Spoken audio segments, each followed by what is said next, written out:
Seigneur, ce matin encore, c'est une joie d'ouvrir ta parole, Seigneur, ensemble.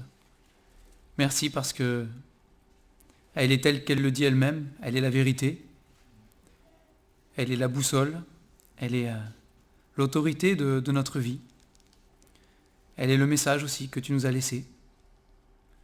Et nous te remercions ce matin de nous avoir laissé cette parole, par laquelle nous pouvons te découvrir, par laquelle nous pouvons découvrir Jésus-Christ et le salut que tu offres à l'humanité. Nous te bénissons, Seigneur, ce matin, pour tant de grâce envers nous. Nous voulons te remettre, comme toujours aussi, les enfants qui sont sortis pour écouter cette parole, qu'elle puisse pénétrer dans leur cœur et porter du fruit, que tu puisses changer leur vie, Seigneur, et les sauver, qu'ils puissent s'attacher à toi dès leur plus jeune âge et pas perdre de temps. Seigneur, prépare et sois libre de travailler dans nos cœurs, Seigneur, encore ce matin, que tu puisses, pour chacun d'entre nous, donner la nourriture dont nous avons besoin. Et nous te bénissons parce que tu es fidèle pour le faire et que nous pouvons compter sur ta promesse, que ta parole ne revient pas à toi sans effet, Seigneur. Nous te bénissons encore ce matin, au nom du Seigneur Jésus. Amen. On va aller ce matin dans le livre des psaumes et on va lire ensemble le psaume 57. Psaume 57.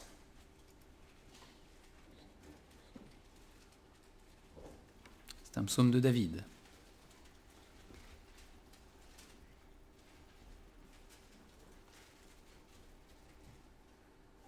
Psaume 57. Au chef des chantres, ne détruis pas. Hymne de David. Lorsqu'il se réfugia dans la caverne, poursuivi par Saül. Aie pitié de moi, ô Dieu, aie pitié de moi, car en toi, mon âme cherche un refuge. Je cherche un refuge à l'ombre de tes ailes, jusqu'à ce que les calamités soient passées. Je crie au Dieu très haut, au Dieu qui agit en ma faveur. Il m'enverra du ciel le salut, tandis que mon persécuteur se répand en outrage. Dieu enverra sa bonté et sa fidélité. Mon âme est parmi des lions. Je suis couché au milieu de gens qui vomissent la flamme, au milieu d'hommes qui ont pour dents la lance et les flèches, et dont la langue est un glaive tranchant. Élève-toi sur les cieux, ô Dieu, que ta gloire soit sur toute la terre. Ils avaient tendu un filet sous mes pas, mon âme se courbait, ils avaient creusé une fosse devant moi, ils y sont tombés. Mon cœur est affermi, ô Dieu, mon cœur est affermi. Je chanterai, je ferai retentir mes instruments. Réveille-toi, mon âme, réveillez-vous, mon luth et ma harpe. Je réveillerai l'aurore. Je te louerai parmi les peuples, Seigneur. Je te chanterai parmi les nations, car ta bonté atteint jusqu'aux cieux et ta fidélité jusqu'aux nues. Élève-toi sur les cieux, ô Dieu, que ta gloire soit sur toute la terre. Donc ici, on a notre psalmiste David, qui est dans un contexte difficile. Au verset 1, il est dit qu'il a composé ce chant. Les psaumes sont des cantiques, sont des chants, un peu comme des poésies. C'est pareil, de toute façon, des poésies chantées. Mais il a composé cela quand il était réfugié dans la caverne, poursuivi par Saül. Pour ceux qui peut-être n'auraient pas le contexte, David a été persécuté par le roi Saül. On peut dire que David était un homme selon le cœur de Dieu, ce qui ne fait pas de lui quelqu'un de parfait, nous le voyons dans l'histoire, mais c'est un homme qui est selon le cœur de Dieu. Il aime le Seigneur de tout son cœur, profondément. Et nous voyons dans tout ce qu'il va traverser, David, qu'il reste attaché au Seigneur. C'est quelque chose qu'on ne peut pas lui enlever. Malgré tout, malgré ce qu'il est, son cœur est attaché à Dieu et il fait confiance à Dieu. C'est un homme de foi. Alors on pense tout de suite à David et Goliath, n'est-ce pas ? C'est un des épisodes marquants de la vie de David et que relate la parole de Dieu. Voilà, c'est un homme de foi. Il ne craint pas hein, ce que peut lui faire un homme, ou les circonstances et ce genre de choses, peu importe. C'est un homme qui regarde à Dieu. Et qui a cette confiance que Dieu est avec lui. Ça ne veut pas dire que tout ira toujours bien, et c'est le cas de David. Hein. Il n'a pas eu une vie paisible, loin de là. Loin de là. Hein. Néanmoins, il savait que Dieu était avec lui en toutes circonstances. Et donc ici, il est persécuté par Saül qui veut le mettre à mort. Hein. Saül est jaloux de la réputation de David, qui remporte des batailles, des exploits, et dont on commence à faire des chansons pour dire que David est meilleur que Saül, même si Saül le roi, etc., etc. Saül cherche à le mettre à mort et il le poursuit. Et donc, David est obligé de fuir, de se cacher, hein, et il finit par se réfugier, dans cette circonstance-là, dans une caverne. Alors, si vous voulez fuir un ennemi, peut-être pour se cacher, la caverne n'est pas trop mal, mais une caverne, c'est un cul-de-sac. C'est une voie sans issue. Si l'ennemi arrive dans la caverne, vous êtes fichu. Il n'y a pas d'échappatoire, il n'y a pas d'issue. Hein. Bon, je vous laisse découvrir, si vous voulez savoir ce qui s'est passé pour David. Je ne vais pas rentrer là-dedans maintenant, mais lisez dans les rois, dans les chroniques, dans Samuel, vous avez, voilà. Il y a bien des choses qui nous sont rapportées, hein, sur ce qu'on peut voir avec David. Et en tout cas, il est dans cette caverne, et il est piégé, hein, poursuivi par Saül, et il crie à Dieu. C'est la première chose qu'on voit ici. La première chose qu'il fait, il crie à Dieu. Verset 2, « Aie pitié de moi, ô Dieu, aie pitié de moi. » C'est la première chose. C'est son premier réflexe, le cri du cœur. Non pas le cri du cœur contre les circonstances ou contre un homme. Hein. C'est son cri du cœur à David, c'est pas « Maudit soit Saül qui me persécute » ou je ne sais quoi. C'est pas ça. Son cri du cœur, le premier, c'est « Aie pitié de moi, ô Dieu. » Il s'adresse au Dieu qu'il connaît, au Dieu qu'il aime, au Dieu qui l'a déjà sauvé maintes fois de bien des choses. Hein. David et Goliath, c'est en arrière, là, hein, à ce moment-là. Hein. Ça fait un moment que c'est passé déjà. Hein. Et déjà, quand il a affronté Goliath, il pouvait dire « Celui qui m'a délivré de la patte de l'ours et des crocs du lion, me délivrera du Philistin, me délivrera de Goliath. » Donc il avait déjà vécu des choses, il connaissait ce Dieu, et il invoque Dieu. Vous avez ce verset qui est repris plusieurs fois, mais on le retrouve aussi dans l'Épître aux Romains. « Quiconque invoquera le nom du Seigneur sera sauvé. » Quiconque invoquera. Et vous savez, invoquer, c'est pas une petite chose. Hein. C'est un mot qui est fort, c'est un mot qui est puissant. C'est une invocation. Hein. Invoquer, c'est crier de tout son cœur et de toute son âme vers celui qu'on invoque là. C'est l'Éternel, bien évidemment. Hein. Il invoque l'Éternel. Aie pitié de moi. Aie pitié de moi. David sait que si Dieu n'intervient pas, il n'a aucune chance. Il n'en a aucune. C'est dans cette caverne piégée, il n'a plus rien. Il n'a plus rien. Il est dos au mur, sans jeu de mots, il est dans la caverne. Mais c'est la réalité.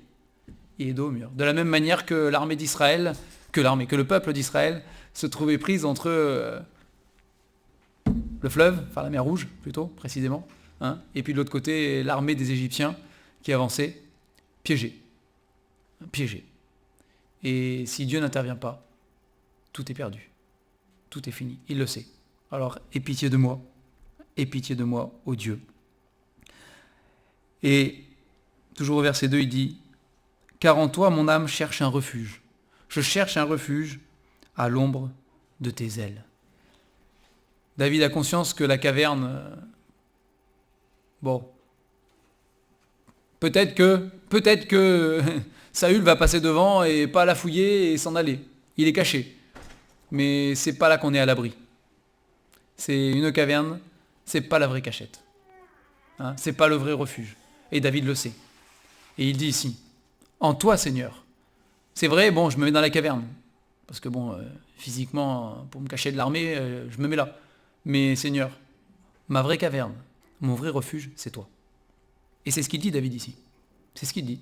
Hein, en toi, mon âme cherche un refuge à l'abri de tes ailes. Et il a conscience que même s'il est dans la caverne, si Dieu ne pose pas la main sur lui pour le cacher, hein, s'il n'est pas caché en Dieu, s'il n'est pas protégé par Dieu, si c'est pas Dieu qui est son refuge et sa forteresse, comme c'est dit ailleurs aussi, ça sert à rien. Ça sert à rien. Le seul vrai refuge pour nos âmes et pour notre vie, c'est Dieu lui-même. C'est encore valable pour nous aujourd'hui. C'est pas le nombre de sous qu'on a sur le compte en banque ou je ne sais quoi de biens matériels que nous possédons, ou nos facultés intellectuelles, ou notre capacité à faire ceci, à faire cela, qui sont pour nous un refuge. Ce n'est pas vrai. Tout ça, c'est une illusion. C'est rien d'autre. Tout passera. Mais celui qui est pour notre âme peut être le vrai et le seul vrai refuge. La Bible le dit, et David le cherche ici. Il dit, c'est l'Éternel. C'est Dieu. Dieu seul est le refuge de mon âme. Peu importe ce que je vis dans ma vie de tous les jours, et parfois des choses très difficiles. Et là, ici, il le dit, je cherche un refuge à l'ombre de tes ailes jusqu'à ce que les calamités soient passées. Les calamités, c'est pas juste des petits contretemps dans mon emploi du temps et mon agenda. C'est pas juste des petits trucs qui me font un peu grincer les dents de temps en temps. Une calamité, c'est fort. C'est une détresse. C'est une angoisse, une détresse. C'est quelque chose de grave et de profond. C'est une vraie calamité. Et David le dit ici. C'est moi, je me réfugie en toi, Seigneur, jusqu'à ce que les calamités soient passées. Alors bon, certaines calamités passent, d'autres perdurent. Il y a le plan de Dieu qui avance, mais dans tous les cas, nous pouvons rester. Et c'est ce que la parole de Dieu entière nous invite à faire. Nous pouvons rester cachés en Dieu. Nous pouvons garder en lui notre refuge et nous réfugier à l'abri. Alors ça ne veut pas dire que, encore une fois, ça ne veut pas dire qu'il n'y aura plus aucun problème dans notre vie, mais nous pourrons traverser ces choses avec le Seigneur. Et nous pourrons compter sur son secours. C'est dans notre âme, il viendra mettre, par l'Esprit qui vit en nous, quand nous sommes enfants de Dieu, il viendra planter sa paix parfaite, la paix qui surpasse toute intelligence, toute circonstance, toute opposition, toute détresse. Et la paix de Dieu demeurera dans nos cœurs. La joie aussi. Alors, parfois on aura des moments de tristesse, mais la joie de notre salut, pour ceux qui sont sauvés par exemple, c'est une joie qui ne nous quitte pas et qui est plantée dans notre cœur par le Seigneur aussi. Malgré tout, cette joie, cette paix demeure, elle est là. Et encore une fois, on l'a vu dans des dimanches précédents, mais du coup, le monde peut s'agiter autour de nous, et s'agiter grandement. C'est loin de là, il est écrit, j'ai l'âme tranquille, parce que on repose en Dieu. Et donc au verset 3, il dit, je crie au Dieu très haut. Bon, le Dieu très haut, c'est, vous savez, quand il dit le Dieu très haut ici, c'est vraiment la manière de dire, il n'y a pas plus haut. Si on traduit comme ça, il n'y a pas plus haut.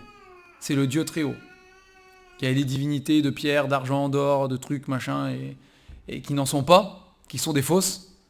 Et puis il y a le Dieu très haut. Celui au-dessus duquel on peut mettre personne. Dans la hiérarchie, c'est le plus élevé. Il n'y a personne au-dessus.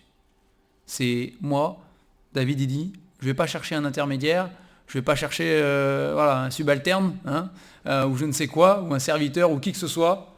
Je vais direct au sommet de la pyramide, tout en haut. Je crie au Dieu très haut. Celui que rien ne dépasse et que rien ne surpasse. C'est lui que je vais chercher. Et c'est à lui que je crie. C'est lui qui me défendra.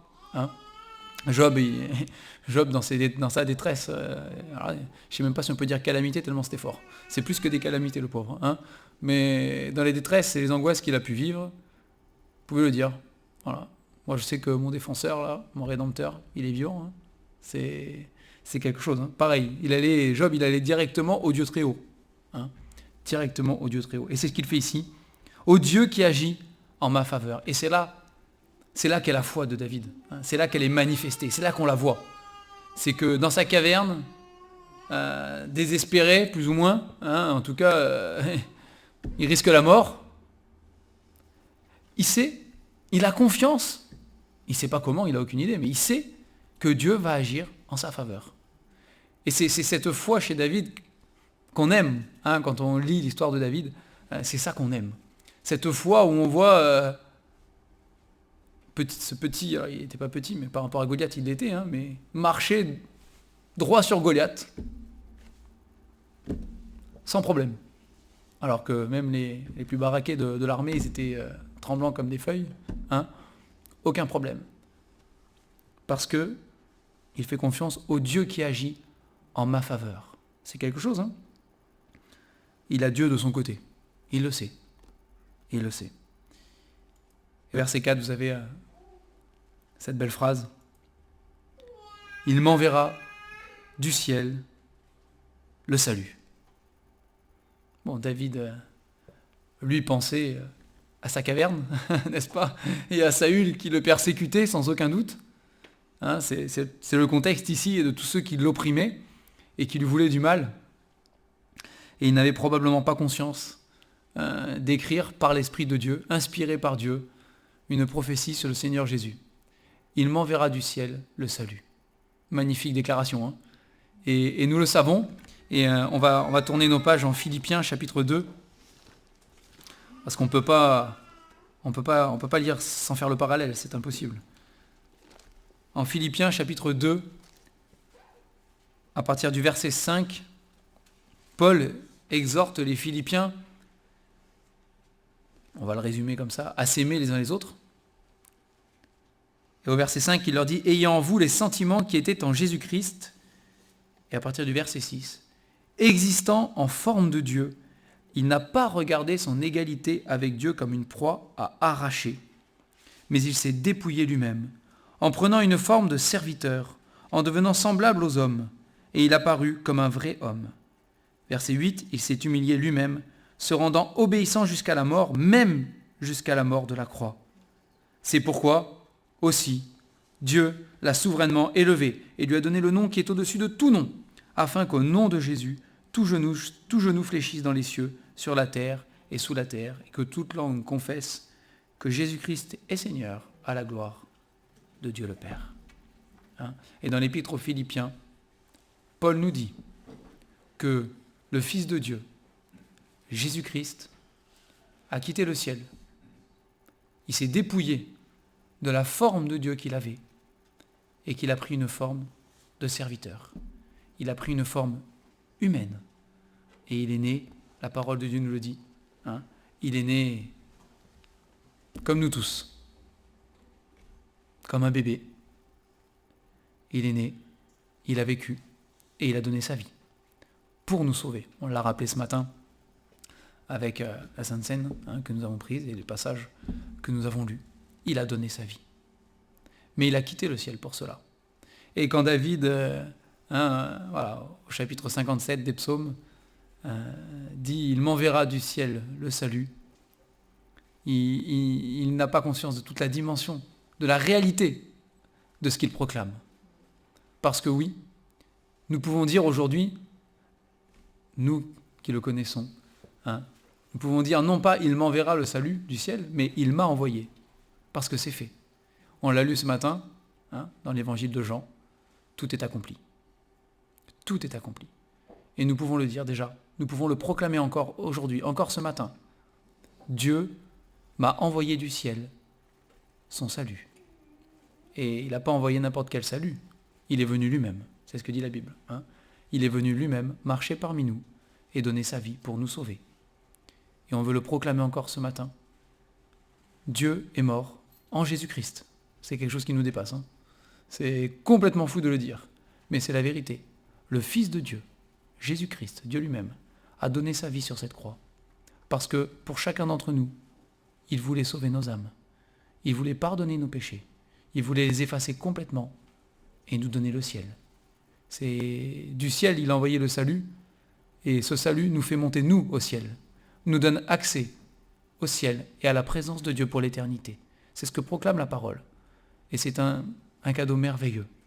Et comme il est écrit dans la parole, encore ce matin je veux le dire, que personne ne se prive de la grâce de Dieu. Et je vous encourage ce matin, si vous ne l'avez pas fait, si ce n'est pas le cas pour vous, à donner votre vie à Jésus-Christ. Il est venu sur cette terre il y a 2000 ans. Il a quitté le ciel et il a donné sa vie pour vous parce qu'il vous aime et parce qu'il veut payer pour vos péchés et vous sauver. Alors je vous encourage encore ce matin à saisir le salut de Dieu, à placer votre confiance en lui, toute votre foi, de tout votre cœur, et lui dire « Seigneur, je suis coupable, Je suis un pécheur, je suis coupable. Mais tu as payé pour moi à la croix. Je te demande pardon et je te donne ma vie. Seigneur, tu le mérites. Tu mérites toute ma foi, toute ma confiance, toute mon adoration. Et sauve-moi. Et je peux vous dire que le Seigneur le fera instantanément. C'est du ciel, il a envoyé le salut. C'est fait, c'est accompli. Et pour David, dans son contexte à lui, il l'a fait aussi. Voilà, vous lirez l'histoire chez vous, si vous voulez. Mais il l'a fait. David, malgré et contre toute apparence, est sorti de cette caverne sans aucun dommage. Parce que Dieu, dans son contexte, il a envoyé aussi pour lui le salut du ciel. Et David continue ici, au verset 5, il décrit de manière allégorique, un petit peu, mais il décrit ce qu'il vit, la situation dans laquelle il est. Et c'est dans ce psaume, on voit un peu le yo-yo, quoi. C'est d'un coup, il regarde à Dieu et Seigneur, aie pitié de moi, et c'est l'invocation. Tout d'un coup, il regarde sa situation et Seigneur, regarde ma situation, elle est celle-ci. Et puis il relève les yeux, que ta gloire remplisse les cieux. Et puis regarde Seigneur ce qu'ils font pour moi et contre moi. Et puis Seigneur, toi tu auras. Voilà, c'est un petit peu cette idée-là. Mais du coup, au verset 5, c'est ce qu'il dit. Voilà, mon âme est parmi des lions. Donc c'est le sentiment qu'il a dans ce qu'il vit. Il exprime au Seigneur, il se livre à Dieu. Je suis couché au milieu de gens qui vomissent la flamme, au milieu d'hommes qui ont pour dents la lance et les flèches et dont la langue est un glaive tranchant. Seigneur, je suis attaqué de toutes parts, je vais mourir. Et au verset 6, boum, il relève les yeux. Et élève-toi sur les cieux, ô Dieu, que ta gloire soit sur toute la terre. Et au verset 7, de nouveau, ils avaient tendu un filet sous mes pas, mon âme se courbait, donc c'est la situation qu'il vivait. Alors peut-être qu'il a écrit la fin du psaume après être délivré, je ne sais pas. On n'était pas là pour le dire, mais peut-être que c'est une fois qu'il a été délivré de cette caverne et de ce qui s'est passé. On ne sait pas. Mais il parle au passé. Il dit, ils avaient, au verset 5, il est au présent, mon âme est, je suis couché, etc. Et au verset 7, ils avaient tendu un filet sous mes pas, mon âme se courbait, ils avaient creusé une fosse devant moi, ils y sont tombés. Ils avaient tendu des pièges à David, mais parce que David avait pour refuge l'Éternel, son Dieu, les pièges qu'ils avaient tendus contre David se sont retournés contre eux. Vous avez le livre des Proverbes qui en parle, notamment le Proverbe chapitre 1, que les préados verront du coup cet après-midi. Ils en parlent. Ils veulent dresser des embûches, ils veulent ceci, ils veulent cela. Et il est dit, c'est à leur âme qu'ils ont tendu des pièges. Ils sont tombés dedans aussi. Ils sont tombés dedans. Et donc au verset 8, et à partir du verset 8 jusqu'au verset 12, on a le psalmiste, on a David qui a cheminé. Et il commence avec « Aie pitié de moi, ô Dieu ». Et il termine avec ces versets-là.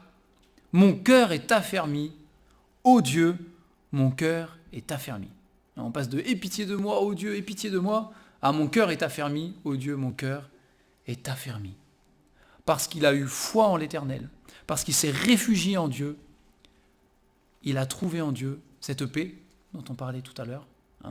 Dieu lui a donné la paix et son cœur a été affermi. Et quand on connaît l'histoire de David, ses difficultés sont loin d'être terminées, très très loin. Mais il peut proclamer ici, mon cœur est affermi. Il est solide. Il a été rassuré. Il a été entouré d'une coque de protection. C'est l'Éternel qui l'a protégé. Et du coup, au lieu de se lamenter, ou je ne sais quoi, il dit maintenant je veux chanter.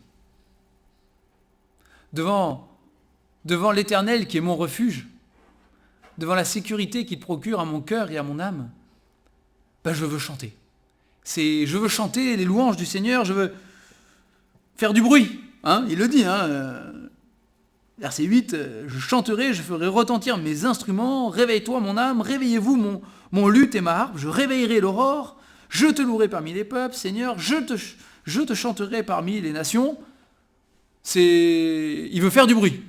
C'est vraiment, son cœur a envie d'exploser de joie, hein, de ce qu'il a reçu de Dieu, de cette paix qu'il a reçue, de ce secours qui vient de l'Éternel. Il le manifeste. Et il dit, Seigneur, alors David était musicien, donc c'est peut-être plus facile pour lui de prendre le luth et la harpe. On ne peut pas tous prendre le luth et la harpe. On peut tous chanter, normalement, il n'y a pas de problème. Hein, que ce soit juste ou moins juste, on s'en fiche. Le Seigneur regarde à nos cœurs, hein, c'est ça l'important. Mais on peut s'exprimer, on peut chanter. Et notre cœur peut être dans cette joie qu'avait David là, de dire, mais Seigneur, merci. Merci mon Dieu. Malgré tout, malgré la semaine passée qui a été éprouvante, fatigante, désespérante peut-être, angoissante, et tout ce qu'on peut trouver, hein, avec toutes les calamités qu'on a pu vivre peut-être, mais malgré tout Seigneur, parce que tu es mon refuge, eh bien ce matin, malgré tout ça, ben, je veux te chanter, je veux te louer, je veux proclamer que tu es le Dieu merveilleux. Et c'est beau parce que verset 11, il dit « Car ta bonté atteint jusqu'aux cieux et ta fidélité jusqu'aux nues. » Dans une caverne, on ne voit pas trop les cieux et les nues. Hein. Mais il n'a pas besoin... David il s'arrête pas au plafond. Hein. Il ne s'arrête pas à la voûte de la caverne là qui l'emprisonne. Il n'a pas besoin de tout ça. À travers la voûte, et à travers le rocher et tout ce qu'il y a au-dessus, et la terre et tout ce que vous voulez, hein, peu importe où il est, il regarde plus loin que ça. Et il dit, ta bonté, ta fidélité, elle atteint les cieux. Elle est pas mesurable, elle n'est pas quantifiable, elle est illimitée. C'est merveilleux, c'est merveilleux. Il dit, Seigneur, ça, moi, ce matin, malgré tout, ben, j'ai envie de le chanter. J'ai envie de le proclamer, j'ai envie de le dire. Et j'ai envie que ça sorte et que ça s'exprime, Seigneur. Parce que tu es mon refuge. Parce que tu es mon refuge. Et que, voilà, malgré ce que nous pouvons vivre chacun d'entre nous, que nos bouches ne se ferment pas. Parce que si nos bouches se ferment, eh bien l'ennemi a gagné. Vous savez ça, hein, il y a un combat spirituel. Hein. La Bible en parle, il y a l'ennemi de Dieu, et il est là, il est présent. Et lui cherche à remporter des batailles, même s'il a perdu d'avance complètement, hein, puisque en Jésus-Christ nous sommes plus que vainqueurs, et que Jésus a fait taire toutes choses à la croix, mais il cherche à remporter des batailles. Et si nos bouches se ferment, il a gagné. Certaines batailles en tout cas. Pas la bataille finale, mais certaines batailles dans nos vies. Et c'est hors de question. Parce que malgré tout, Dieu est notre refuge. Et sa bonté et sa fidélité, la parole le dit, hein, ses compassions ne sont pas arrivées à leur terme. Chaque matin, sa bonté, sa fidélité se renouvellent envers nous. Hein, envers nous. C'est malgré les apparences. Ça n'importe peu les apparences. C'est pas ça qui compte. C'est notre cœur réfugié en Dieu. Et il termine avec ce verset 12 qu'il a déjà cité au-dessus du coup. Hein, élève-toi sur les cieux, ô Dieu, que ta gloire soit sur toute la terre. C'est manifeste-toi, Seigneur. Manifeste-toi. Et montre à tous que tu es le Seigneur. Hein, chacun pour nous déjà dans nos cœurs, mais pour la planète entière, c'est ce qu'il dit. Pour toute la terre, Seigneur. Je souhaite que tous reconnaissent et sachent que tu es le Seigneur. On va prier pour terminer.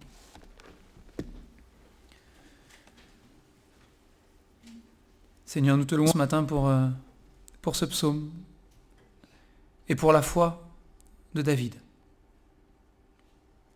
Seigneur, donne-nous d'avoir une foi semblable, d'avoir une confiance dans le Dieu de notre salut,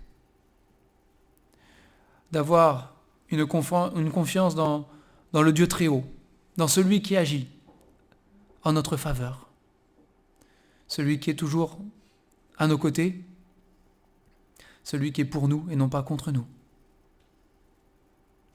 Seigneur, te prions ce matin que dans les calamités, les difficultés que chacun d'entre nous puissions traverser, Seigneur, toi tu les connais, tu les permets, que dans toutes ces choses, Seigneur, notre cœur soit réfugié en toi, que tu sois pour nous un bouclier, un rempart, une forteresse, un abri sûr, un rocher immuable. Et Seigneur, nous te louons. Nous te louons de pouvoir nous abriter sous tes ailes. Seigneur, merci. Merci pour toutes ces choses. Et par-dessus tout, Seigneur, encore nous voulons prier. Oui, tu as envoyé du ciel notre salut.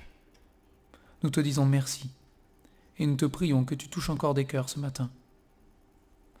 Pour que tous, nous puissions vivre cette réalité et être sauvés. Nous te louons ce matin aussi.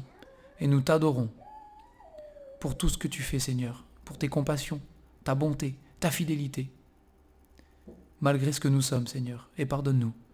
Toi, tu demeures fidèle. Et nous te bénissons pour cela. Au nom du Seigneur Jésus. Amen.